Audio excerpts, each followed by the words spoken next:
Hello everyone. In this tutorial we will learn how to adjust page margins in Microsoft Word. Start by opening your Word document. Look at the top of the window and select the Layout tab from the toolbar. Once you're in the Layout tab, find the Margins option on the left side of the toolbar. Click on the Margins button.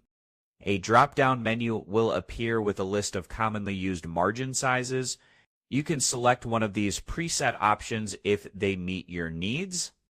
If you want to set a custom margin size, select Custom Margins at the bottom of the drop-down menu. A new window will appear where you can manually enter the margin sizes for the top, bottom, left, and right sides of the page.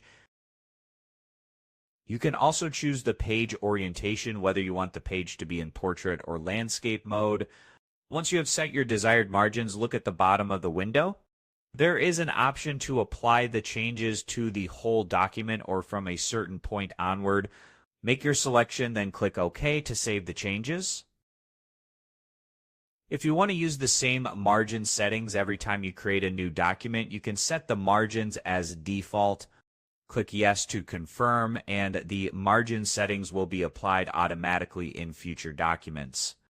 If you need to reset the margins to the original settings, you can always select the Margins button again and choose the normal option from the drop-down menu. That's how you adjust page margins in Microsoft Word. Thank you for watching.